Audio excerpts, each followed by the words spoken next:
नाज़रीन, वज़ीर-ए-आज़म शहबाज शरीफ ने मुल्क की पहली नेशनल यूथ एम्प्लॉयमेंट पॉलिसी का ऐलान कर दिया है, जिसके तहत नौजवानों को सिर्फ मुलाजमतों के हुसूल के बजाय अपना कारोबार शुरू करने के लिए सहूलतें फराहम की जाएंगी। पॉलिसी के मुताबिक हर साल स्टार्टअप्स के लिए 10% कोटा मुख्तस किया जाएगा, जबकि लेबर फोर्स में खवातीन के लिए 35% कोटा मुख्तस होगा। नौजवानों को मुस्तकबिल की जॉब मार्केट के लिए तैयार करने के लिए स्किल एम्बेसडर प्रोग्राम और national power sector innovation program शुरू किए जाएंगे। रवां साल 1000 स्टूडेंट्स को आईटी और एआई की तालीम के लिए चीन भी भेजा जाएगा। वजीर आजम शहबाज शरीफ ने अपने खिताब में कहा कि तमाम वसाइल नौजवानों पर निछावर कर देंगे। लैपटॉप्स को मशीन नहीं मिशन समझता हूँ। 7 लाख से ज्यादा लैपटॉप्स तकसीम किए जा चुके। इस साल मजीद 2.5 लाख क्रोम बुक्स तकसीम की जाएंगी। मुल्क भर में दानिश स्कूल्स और इस्लामाबाद में दानिश यूनिवर्सिटी भी बना रहे हैं।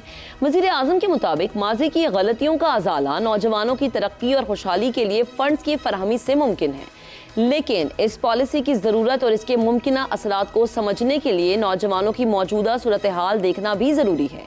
पाकिस्तान में 15 से 29 साल की उम्र के तकरीबन 6 करोड़ नौजवान मौजूद हैं, जिनमें से 2 करोड़ 18 लाख यानी कि 37% नौजवान ना रोजगार से वाबस्ता है, ना तालीम हासिल कर रहे हैं और ना ही किसी तरबियती प्रोग्राम का हिस्सा हैं। ऐसे में गवर्नमेंट के लिए सबसे बड़ा सवाल पॉलिसी का ऐलान नहीं बल्कि उसके अमली अफादियत का है। चंद रोज कब वजीर दाखिला मोहसिन नकवी भी ये कह चुके हैं कि नौजवान सिर्फ वज़ाइफ और लैपटॉप्स नहीं बल्कि मेरिट पर रोजगार के मौके और एक दुरुस्त और शफाफ निज़ाम चाहते हैं। तो क्या क्रोम बुक्स, स्टार्टअप कोटा और तरबियती प्रोग्राम इस बड़े बहरान का जवाब है, या फिर नौजवानों को दरकार असल चीज़ एक ऐसा निज़ाम है जो इन्हें तालीम, हुनर और बाइज़्ज़त रोज़गार के हकीकी मौके फराहम करे? क्योंकि 2 करोड़ से ज़्यादा नौजवानों को मुआशी धारे में लाने का चैलेंज सिर्फ नहीं, नताइज और मुसलसल अमल दरामद से ही हल होगा। अपने पैनल के सामने हम सवाल रखेंगे कि कॉकरोचेस को लैपटॉप देकर खुश नहीं किया जा सकता। मोहसिन नकवी का ये कहना है, जबकि लैपटॉप को मशीन नहीं मिशन समझता हूँ।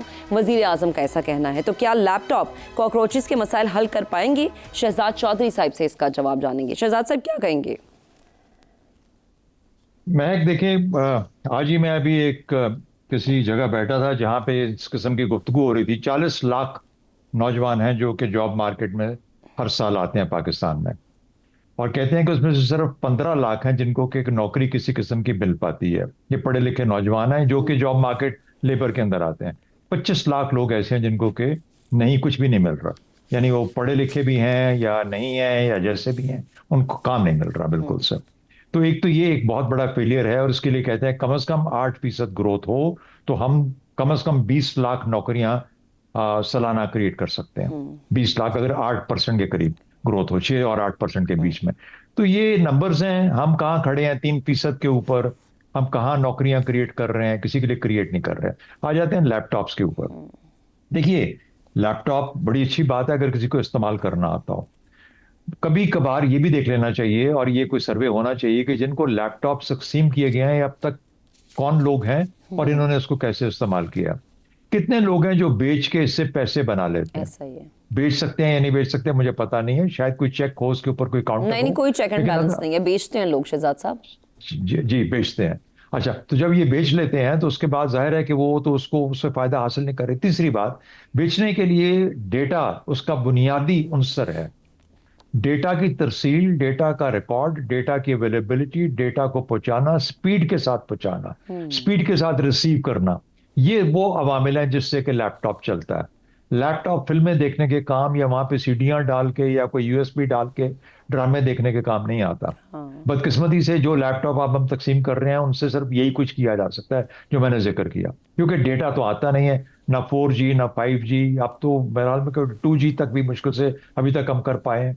तो जब तक आपका इंफ्रास्ट्रक्चर इस काबिल नहीं होता कि उस लैपटॉप से कोई प्रोडक्टिव काम किया जा सके, इसमें कोई शक नहीं कि बहुत अच्छी चीज है जी। अगर उस किस्म का इकोसिस्टम भी साथ एग्जिस्ट करता हो, ऐसा माहौल हो जो कि उसको पॉजिटिवली प्रॉफिटेबल बना सकता हो, तो फिर ये नौजवान उससे फायदा हासिल कर पाएंगे। इसमें कोई शक नहीं कि बुनियादी एजुकेशन के साथ स्किल ट्रेनिंग बहुत इंपॉर्टेंट होती है।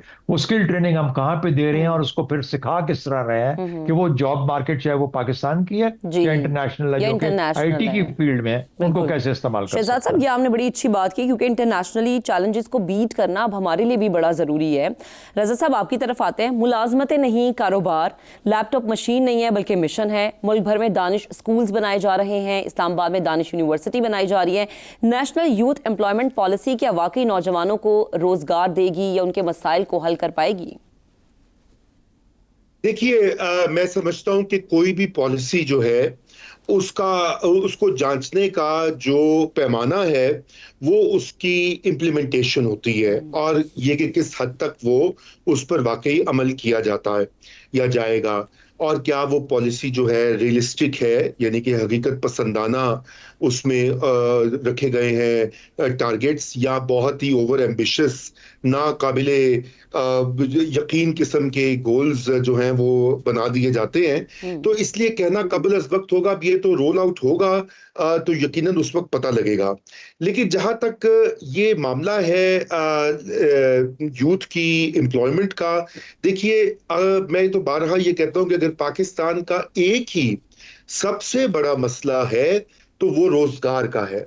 उसके अलावा बाकी मसाइल बिल्कुल जिसे कहते हैं सानवी नौयत के हैं, क्योंकि इस वक्त जो है हमारे नौजवान जो कि हर साल 25 से 30 लाख लेबर मार्केट में एंटर हो रहे हैं, उनको नौकरियों की जरूरत है, जबकि सरकार और प्राइवेट सेक्टर जो है वो इतनी नौकरियां प्रोड्यूस नहीं कर रही।